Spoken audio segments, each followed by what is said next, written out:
Good morning student. ये दूसरा topic जो हमारा बाकी था वो वापस कंटिन्यू कर रहे हैं। इससे पहले हमने इसके पहले टॉपिक में समझा था प्रिडेशन।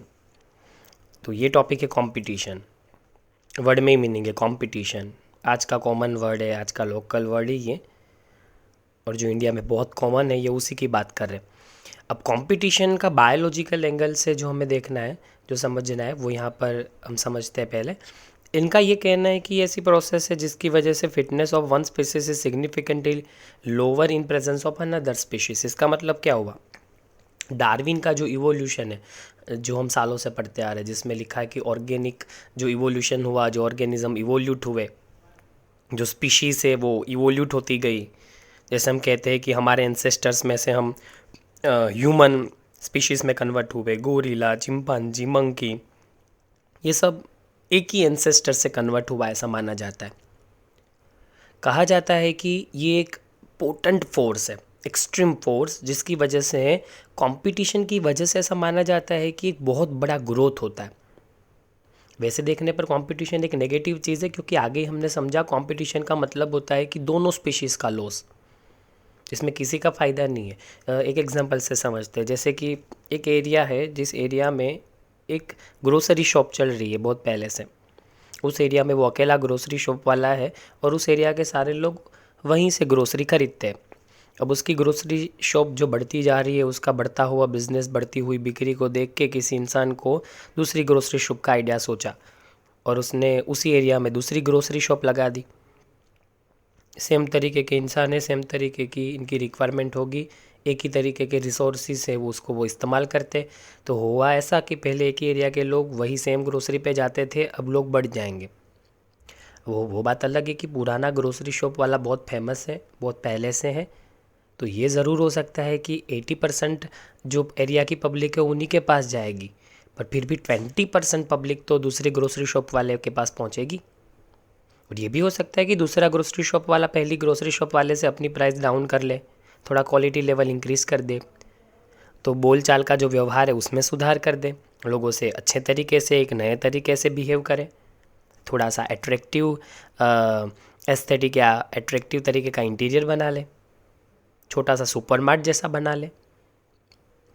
तो ऐसे नए आइडिया से दूसरी ग्रोसरी शॉप का जो बिज़नेस है वो डाउन हो सकता है। अब इसमें दो तरीके का लॉस है। पहले तो ये कि पुराना जो ग्रोसरी शॉप वाला था, अब उनके कुछ ना कुछ कस्टमर तो टूटेंगे ही टूटेंगे। किसी ना किसी के कस्टमर टूटते और किसी ना किसी के वहाँ जाते, एक साफ सी बात है।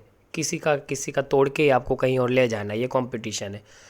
पर दूसरी ग्रोसरी शॉप वाले का भी लॉस है। अगर वो ऐसा एरिया ढूंढता जहाँ पर कोई और ग्रोसरी शॉप वाला नहीं है, डेवलपिंग एरिया है, तो शायद वो अकेला ग्रोसरी शॉप वाला वहाँ होता जिसने बहुत पहले से वहाँ बिजनेस जमा दिया। अब हुआ ये कि 100% दोनों में से किसी को नहीं मिल रहा है, कि 80% खा रहा है, दूसरा 20%, या एक 60% एरिया के लोगों को ग्रोसरी बेच रहा है और दूसरा 40% को। तो यहाँ कोई भी जो मोनोपोली वाला बिजनेस है वो नहीं कर पाएंगे। ये कंपटीशन, इसलिए दोनों का लॉस हो रहा है। अल्टीमेटली दोनों को जितने कस्टमर मिलने चाहिए उतने कस्टमर दोनों के पास नहीं पहुंच रहे। उन दोनों के बीच में कंपटीशन होने की वजह से कस्टमर को प्रॉफिट हो रहा है, सस्ते में लेके जा रहे वो चीज़ें, उनको क्वालिटी वाली प्रोडक्ट सस्ते में मिलना शुरू हो गई। तो कंपटीशन से कस्टमर को तो फ़ायदा हो गया, पर दोनों को उतने, ग्रोसरी शॉप वालों को उतने कस्टमर नहीं मिल पाए जितने उनको एक्चुअल में मिल सकते थे। तो एक तरीका है कंपटीशन समझने का। और कंपटीशन ऑलवेज उन्हीं के बीच में हो सकता है जिनके बीच में कुछ चीज़ें कॉमन हो, जिनका खाना एक समान है, वो आपस में कंपटीशन करेंगे। अब हर्बीवोरस कार्निवोरस से क्यों कंपटीशन करेंगे? हर्बीवोरस खाते हैं प्लांट्स और कार्निवोरस खाते हैं हर्बीवोरस को, उनके बीच में कोई कंपटीशन ही नहीं है। एक जैसी चीज़ें जब हम इस्तेमाल करते हैं, जब हमारी रिक्वायरमेंट एक जैसी है, जब हमारी नेसेसिटी एक जैसी है, तभी कंपटीशन का जन्म होता है। तो हम जानते हैं कंपटीशन तो रिलेटेड स्पीशीज़ के बीच में ही होता है। कुछ अनरिलेटेड स्पीशीज़ भी कंपटीशन कर सकती है, पर हाँ, उनका फूड या फिर उनकी ज़रूरतें, उनकी नेसेसिटी, उनके सर्वाइवल के लिए जो उनको चाहिए वो एक जैसा होगा। कहीं ना कहीं कोई एक चीज़ तो ऐसी होगी जो दोनों स्पीशीज़ में कॉमन होगी, इसलिए कंपटीशन हो रहा होगा। अब देखिए, समझते हैं कंपटीशन को। आपको एग्जांपल दिखाया तो हमने शुरू किया 55 नंबर के पेज से, और 56 में आपको एग्जांपल दिखा है फ्लेमिंगोस एंड फिशेस। फ्लेमिंगोज को आपको दिखा है फर्स्ट पिक्चर में, और फिशेस कहते हैं फ्लेमिंगोज भी जू प्लैंकटन को खाते हैं और फिशेस भी। जू प्लैंकटन मतलब छोटी छोटी तैरने वाली चीज़ें, पर वो एनिमल कैटेगरी में आती है इसलिए उनको जू बोला है। जू प्लैंकटन एनिमल कैटेगरी में आएंगे। और जो प्लांट प्लैंकटन होता है, तो प्लांट कैटेगरी के प्लैंकटन को काउंट किया जाता है, आल्गी वगैरह जो होते हैं वो, जिनको फाइटोप्लैंकटन भी कहते हैं हम लोग। तो जू प्लैंकटन छोटे छोटे इंसेक्ट, छोटे छोटे ऑर्गेनिजम्स जो फिश भी खाती है और फ्लेमिंगोस भी खाते हैं। अब दोनों का फूड एक जैसा है इसलिए दोनों को कंपटीशन करना पड़ेगा, सेम फूड है इसलिए। तो ये हुआ एक तरीके का कंपटीशन। अब फ्लेमिंगोस और फिश एक अलग अलग स्पीशीज़ है ना, अनरिलेटेड, पर खाना एक जैसा होने की वजह से कंपटीशन कर रहे हैं। फिशेस के बीच में तो है ही, जो जू प्लैंकटन खाने वाली फिश है तो एक फिश दूसरी फिश से कंपटीशन कर रही है, क्योंकि दोनों फिश जू प्लैंकटन ही खा रही है। वो तो एक ही स्पीशीज़ के अंदर का कंपटीशन हुआ। फिशेस आपस में खाने के लिए कंपटीशन कर रही है, फ्लेमिंगोस आपस में खाने के लिए कंपटीशन कर रहे हैं। वो एक ही स्पीशीज़ के अंदर का इंट्रा स्पेसिफिक कंपटीशन है। इंट्रा मतलब अंदर का, एक ही स्पीशीज़ के, और इंटर स्पेसिफिक कंपटीशन में अलग अलग दो स्पीशीज़ के बीच में कंपटीशन हो रहा है, क्योंकि दोनों का फूड सेम है। अब कंपटीशन में देखिए, कंपटीशन इसलिए हो रहा है क्योंकि रिसोर्सेज की कमी महसूस हो रही है। अगर खाना अनलिमिटेड होता तो कोई कंपटीशन करता ही क्यों, सबको जो चाहिए था वो मिल जाता। सबको जितना सर्वाइवल के लिए फूड चाहिए, सर्वाइवल के लिए जितना वाटर चाहिए, सर्वाइवल के लिए जो शेल्टर चाहिए, वो सब मिल रहा है। रिप्रोडक्शन के लिए अगर उनको मैटिंग के लिए एक पार्टनर मिल रहा है तो उनके लिए भी नहीं होगा। तो कहा जाता है कि सिर्फ फूड के लिए कंपटीशन नहीं है, रिसोर्सेज ऑलवेज लिमिटेड है, फूड लिमिटेड है, इसलिए फूड के लिए कंपटीशन हो रहा है। पर सिर्फ फूड के लिए ही होता है ऐसा नहीं है, शेल्टर के लिए भी कंपटीशन है, और कईयों में तो रिप्रोडक्शन के लिए भी कंपटीशन होता है। मेल रिप्रोडक्शन के लिए कंपटीशन करते हैं, और कई बार तो आपस में लड़ाई भी होती है। इस वजह से कुछ दूसरे ऑर्गेनिज्म को अपनी जान भी गंवानी पड़ती है। तो रिप्रोडक्शन के लिए एक अच्छा मेट ढूंढने के लिए, एक पार्टनर ढूंढने के लिए जब कंपटीशन होता है, तब उस पार्टनर को पाने के लिए आपस में वो सेम स्पीशीज़ के ऑर्गेनिज्म आपस में लड़ झगड़ के मर जाते हैं। तो कंपटीशन ऑलवेज तभी होता है जब इनसफिशिएंट अमाउंट में रिसोर्सेज हों। वैसे तो इनसफिशिएंट अमाउंट, इससे बेटर वर्ड है लिमिटेड, क्योंकि रिसोर्सेज लिमिटेड है। पर वो इनसफिशिएंट कब बन जाता है, जब किसी पॉपुलेशन में बहुत बड़ा बढ़ावा आ जाता है। कोई एक स्पीशीज़ या फिर ऐसी स्पीशीज़ जिनका फूड एक जैसा है, वो जब आपस में बहुत ज़्यादा अमाउंट में बढ़ गए, तब वो रिसोर्स जो है, जब वो फूड जो है वो आपको इनसफिशिएंट लगने लगता है, इसलिए आपस में कंपटीशन होने लगता है। इसके एक अच्छे एग्जांपल में और भी दिखा है, जैसे एबिंगडन टॉर्टॉइस। मैंने फोटो रखा है एबिंगडन टॉर्टॉइस में, आप देखो कि इंसान खड़ा है, उसके बाजू में वो टॉर्टॉइस खड़ा है। तो वो टॉर्टॉइस है वो कितना बड़ा है। ये टॉर्टॉइस गैलापागोस आइलैंड पे पाए जाते थे। ये वही आइलैंड है जहाँ पर डार्विन फिंच नाम का बर्ड ढूंढ निकाला था। वो था ही पहले से, पर डार्विन ने उसके ऊपर एक इवोल्यूशन थियरी दी है, जो इवोल्यूशन वाले चैप्टर में कहा जाता है कि ये वहाँ बहुत सालों से रह रहे थे।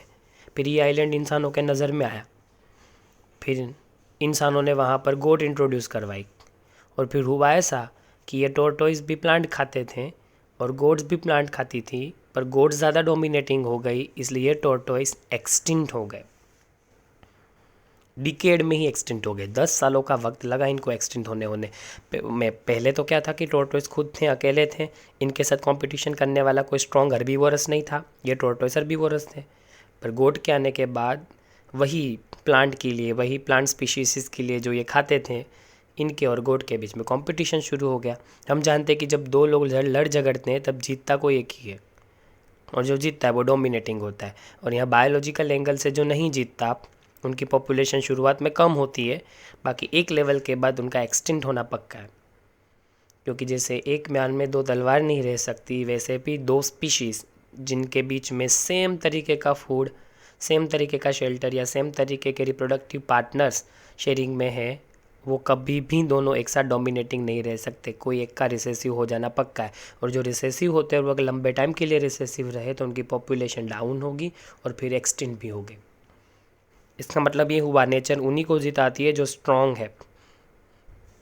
उनको हम क्या कहते थे, उनके लिए वर्ड भी था, उनके लिए ये वर्ड था जो फिटेस्ट है। इसलिए जब भी कंपटीशन शुरू हुआ टॉपिक, तो उसमें सबसे पहला वर्ड था फिटनेस।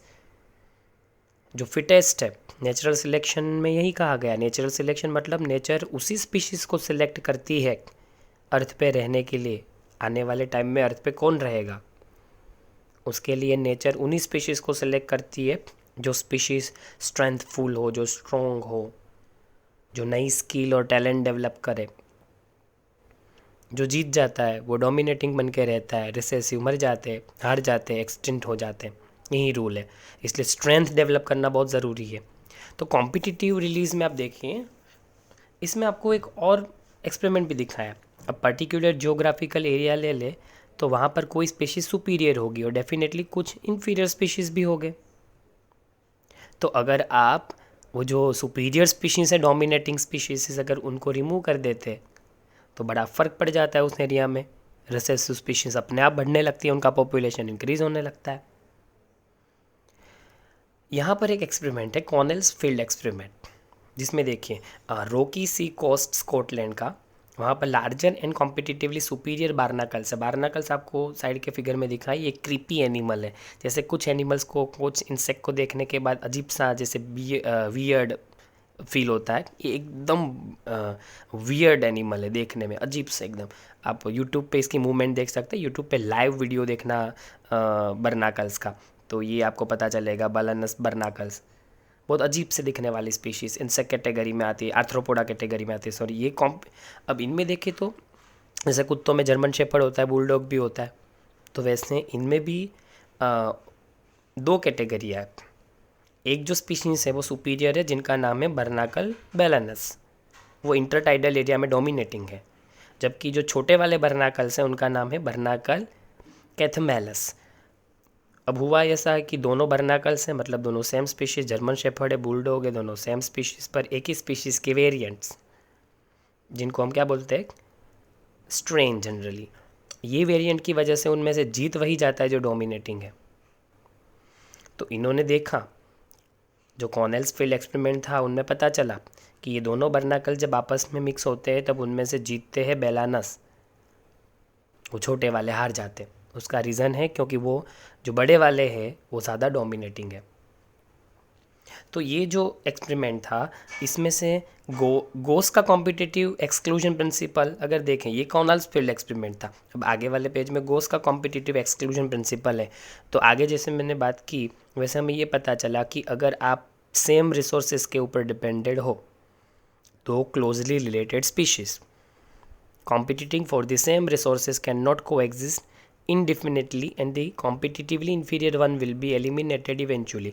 इसका मतलब है दो ऐसी स्पीशीज़ जो कोई एक ही रिसोर्स पे डिपेंडेड है और वो रिसोर्सेज, जो वो रिसोर्स हैं या रिसोर्सेज हैं, वो लिमिटेड होने की वजह से दोनों आपस में उसके लिए कंपटीशन कर रही है, तो डेफिनेटली कोई एक जीतेगी, कोई एक हारेगी। जो ज़्यादा स्ट्रॉन्ग और जो ज़्यादा डोमिनेटिंग होगी उसको हम सुपीरियर और डोमिनेटिंग स्पीशीज़ कहेंगे, और जो हारी हुई है, जो ज़्यादा रिसोर्सेज के ऊपर अपना हक नहीं जमा पाती, उनको हम इन्फीरियर स्पीशीज़ कहेंगे।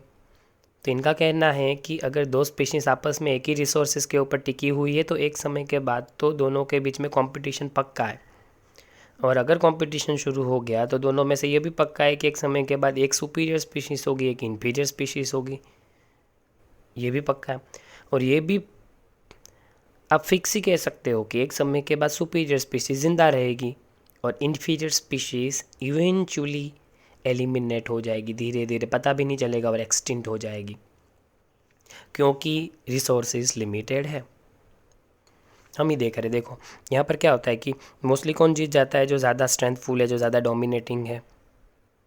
जो हारे हुए, जो डरे हुए, जो सहमे हुए, उनको डराया जाता है।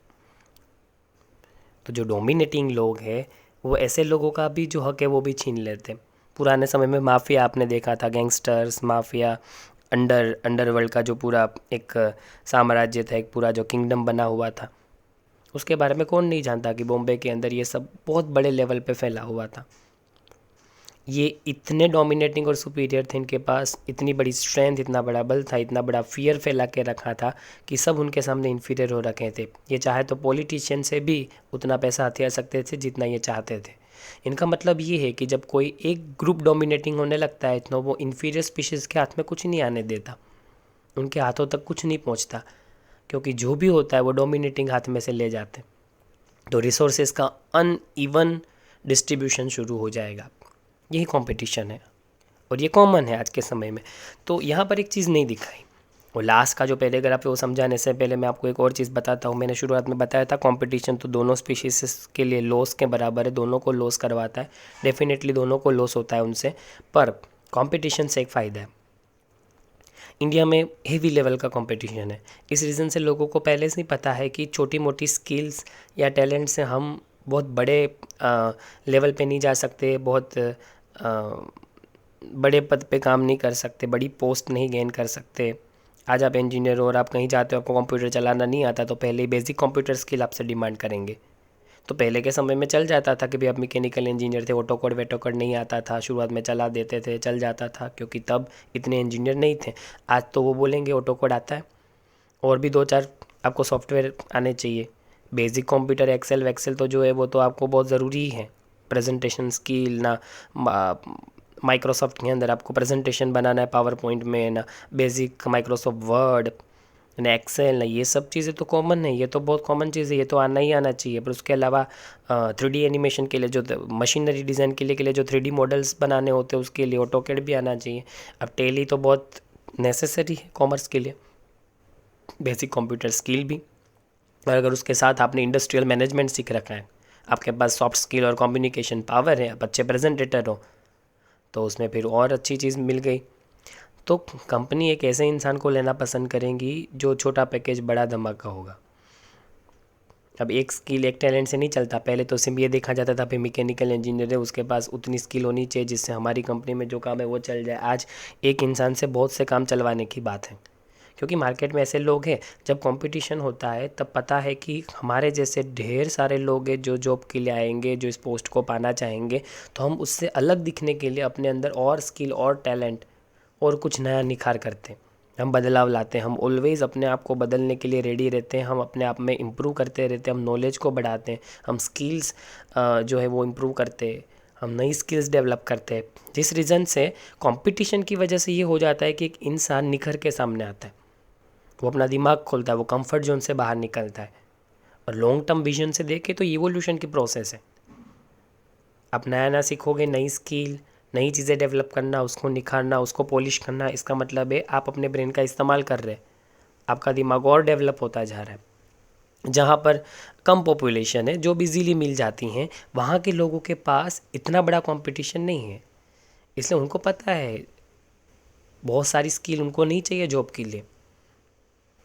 थोड़ी बहुत नेसेसरी स्किल के साथ वो उस जॉब को ऑप्ट कर सकते हैं। यही रीज़न है कि इंडियन पब्लिक हार्ड वर्क करना सीखती है, क्योंकि उनको पता है कि बॉस को खुश करने के लिए हार्ड वर्किंग एम्प्लॉय बनना पड़ेगा, उनको पता है कि अच्छा प्रेजेंटेटर बनना पड़ेगा, उनको पता है कि क्रिएटिव भी बनना पड़ेगा। तो ये जो ओवर टाइम करना, ये बहुत कॉमन चीज़ है इनके लिए, क्योंकि कॉम्पिटिटिव वर्ल्ड में रहते रहते ये सब करने के लिए सीख चुके हैं। इसी रीज़न की वजह से जब ये लोग फॉरेन जाते हैं, जब यूएस जाते हैं, ऑस्ट्रेलिया जाते हैं, तब बहुत सक्सेसफुल बन जाते हैं। इनका रीज़न है क्योंकि यहाँ के कॉम्पिटिटिव वर्ल्ड में रहते रहते इन्होंने ये स्किल्स और ये सब कुछ डेवलप करने के लिए अपना बहुत समय दिया हुआ है, क्योंकि इनको पता है यहाँ तो उनको कोई जॉब देने वाला नहीं था अगर ये सब डेवलप नहीं करते। तो कंपटीशन की वजह से उन्होंने अपने कंफर्ट जोन को छोड़ा, उन्हीं की वजह से उन्होंने नई नई चीज़ें सीखी, हार्ड वर्किंग बनाया अपने आप को, नई स्किल्स डेवलप की। इस तरीके से कंपटीशन पॉजिटिव है। अब ना दिखने वाली अनकॉमन चीज़, हालांकि ये पूरी दुनिया कंपटीशन से भरी हुई है, सबका एक ही गोल है, मनी। रिसोर्सेज लिमिटेड है, जॉब लिमिटेड है, बिजनेस में कस्टमर लिमिटेड है। तो इस रीज़न की वजह से सब कंपटीशन कर रहे हैं, और कंपटीशन के चक्कर में यहाँ पर अल्टीमेटली मैंने दुश्मन पाल रखे, मेरा कॉम्पिटिटर मेरा दुश्मन है, मैं उसका। तो कंपटीशन में दोनों का लॉस चल रहा है, कोई साथ में इंटीग्रेट होकर नहीं रहना चाहता, सबको कुछ ना कुछ पा लेने की जल्दी है, कुछ ना कुछ छीन लेना है। एनिमल्स में जो कंपटीशन है वो फूड के लिए है, वो उनकी लाइफ के सर्वाइवल के लिए और नेसेसिटी है। पर इंसानों में जो कंपटीशन शुरू हुआ है वो लग्जरी के लिए है, वो पोजीशन के लिए, वो पावर के लिए है, सर्वाइवल के लिए नहीं है। सर्वाइवल के लिए उतना कंपटीशन नहीं है कि सर्वाइवल के लिए इजीली मिल जाए, इतनी व्यवस्था है नेचर के पास। कि आपको अपने सर्वाइवल के लिए उतना इनफ फूड मिल जाए, शेल्टर मिल जाए, ये पॉसिबल है। पर जो प्रॉब्लम है आज के समय का, मेन कंपटीशन का जो मेन मोटिव है, गोल है, वो पोजीशन, पावर। ग्रीड तो इंसानी बॉडी के अंदर सेंटर में है। पूरा बहुत सालों से आप इतिहास देख लो, हिस्ट्री देख लो, ग्रीड से चला आ रहा है इंसान। पहले के समय में राजा महाराजाओं को दूसरे लोगों का राज और साम्राज्य बढ़ा लेने का मतलब ग्रीड था। और आज के समय में देख लो, लोगों को पैसों का, पोजीशन का, पावर का एक ग्रीड है। पर ऐसे समय में अनकॉमन चीज़ का देख पाना बहुत ही रेयर है। ऐसी ही एक रेयर चीज़ लास्ट पैराग्राफ में आपको फ़ोटो दिख रहा है, जिसमें आपको दिख रहा है कि पहले फ़ोटो में एक पेड़ है, उस पर येलो कलर के बर्ड्स रह रहे।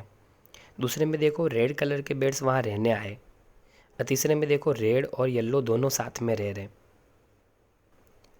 तो इसमें अल्टीमेटली आप देखो तो ये वार्बलर की बात है। वार्बलर एक बर्ड होता है, बहुत अच्छा सा एकदम स्वीट बर्ड है। आप गूगल पे उसका फ़ोटो ज़रूर सर्च करिए, उसकी आवाज़ भी सुनिए, बहुत मज़ेदार होती है। यूट्यूब पे ज़रूर उसका आपको मिल जाएगा। तो जो स्मॉलर येलो बर्ड स्पीशीज़ हैं वो आपको दिख रही है। और वो स्पीशीज़ के बारे में आप देखें तो ये जो स्मॉलर बर्ड स्पीशीज़ है वो आपको पहले तो पूरे पेड़ में दिख रही है। दूसरे में देखिए कि रिसोर्सेज को ढूंढते हुए, जब नहीं मिला होगा रेड बर्ड को खाना वाना, तो वो ढूंढते हुए आ गए। और फिर देखिए मिडल में रेड वाले हैं, पर नीचे और ऊपर की तरफ येलो वाले। इन्होंने अपने हिस्से बांट लिए, बीच में रेड वाले रह रहे, ऊपर नीचे येलो वाले रह रहे, पर कंपटीशन नहीं कर रही है। ऐसा रेयरली देखने को मिलता है। कहते हैं कि रिसोर्स पार्टीशनिंग पॉसिबल है, को एग्जिस्टेंस पॉसिबल है। अगर कंपटीशन में फंसी दोनों स्पीशीज़ एक दूसरे के साथ म्यूचुअलाइजेशन कर ले, जो शुरुआत में था पहला टॉपिक, अगर ऐसा कुछ हो जाता है तो सबसे अच्छा म्यूचुअलाइजेशन के अंदर दोनों का को एग्जिस्टेंस और सपोर्ट इतना अच्छा होगा कि रिसोर्स का पार्टीशनिंग हो जाएगा और किसी का भी एक्सक्लूजन नहीं होगा। ये जो हमने रिसोर्स पार्टीशनिंग देखा, दो स्पीशीज़ या तो आपस में क्लोजली रिजेंबल करती है, या एक ही स्पीशीज़ के ग्रुप्स हैं, पॉपुलेशन कम्युनिटी के दो, सेम तरीके का फीडिंग कर रहे, सेम तरीके से खा रहे, एक ही तरीके का खाना। जैसे वार्बलर बर्ड आपको दिखाया, बहुत अच्छी आवाज़ होती है इनकी। तो कहते हैं कि वार्बलर की स्पीशीज़ पाई गई 5 क्लोजली रिलेटेड स्पीशीज़। देखो आपको दिखा भी रखी है वो स्पीशीज़ फ़ोटो में, वार्बलर की अलग अलग अलग तरीके की स्पीशीज़। तो एक ही ऑर्गेनिज्म है वार्बलर, उसकी अलग अलग स्पीशीज़, और ये सारी एक साथ एक ही पेड़ पे रहती थी। इनका खाना एक ही जैसा था। सेम खाना होने के बाद भी ये आपस में कंपटीशन नहीं कर रहे थे, ये आपस में मिलजुल के रह रहे थे। वो मिलजुल कर रहने की बात सिम्बायोसिस, सिनर्जिस्टिक इफेक्ट या फिर म्यूचुअलाइजेशन होती है। तो ये बिहेवियर पे जाता है कि आप कंपटीशन करेंगे या फिर आप एकजुट होके, आप संगठन में रह के या ग्रुप बना के अपना आपस में एक दूसरे को सहयोग देकर म्यूचुअली जो अंडरस्टैंडिंग है वो म्यूचुअल अंडरस्टैंडिंग डेवलप करके आप म्यूचुअलाइजेशन करेंगे। तो यहाँ पर कंपटीशन एक म्यूचुअलाइजेशन में कन्वर्ट हो रहा है। ऐसा मैक आर्थर ने नोटिस किया था, और इस चीज़ का नाम हमने को इवोल्यूशन भी रखा है कि इवोल्यूट करेंगे पर साथ साथ। कोई एक स्पीशीज़ डोमिनेटिंग बनेगी, एक रिसेसिव, वैसा नहीं, हम साथ साथ चलेंगे। नेचर ऑलवेज एक्सेप्शनल केसेस भी क्रिएट करती है, जिससे इंसान ये समझ सके, जो बड़ी स्पीशीज़ से जो डोमिनेटिंग है वो इससे ये सीख ले सकें कि जहाँ पर इतना बड़ा कंपटीशन इंसानी दुनिया में चल रहा है, इतनी बड़ी बुद्धि देने के बाद भी वहाँ ऐसी छोटी स्पीशीज़ जो न्यूरल डेवलपमेंट नहीं जानती, जो इतनी बुद्धिशाली नहीं है, वो हमसे कहीं ज़्यादा बढ़िया रिसोर्स का पार्टीशनिंग करके म्यूचुअल अंडरस्टैंडिंग के साथ एक दूसरे को फ़ायदेमंद स्थिति में हेल्प कर रही है, एक दूसरे को फ़ायदा करवा रही है।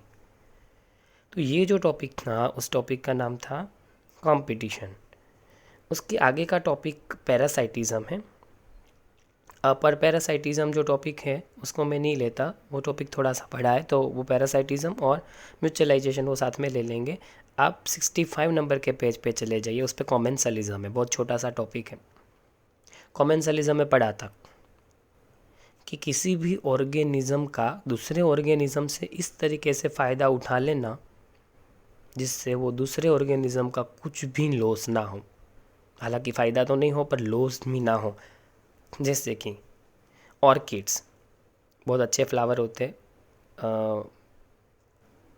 ये इनकी डाइवर्सिटी के लिए बहुत जाने जाते हैं। इनके फ्लावर के अलग अलग शेप होते हैं, कुछ हनी बी जैसा दिखता है, कोई डव जैसा दिखता है, कहीं डांसिंग गर्ल, कोई मंकी, तो ऐसे अलग अलग शेप के इनके फ्लावर दिखते हैं। तो ये जो ऑर्किड है वो मैंगो के ब्रांच के ऊपर ग्रो होते हैं। ये प्लांट किसी और प्लांट के ऊपर ग्रो होगा, इसके रूट ज़मीन में नहीं होते, इनके रूट्स किसी और प्लांट की ब्रांचेस के अंदर जो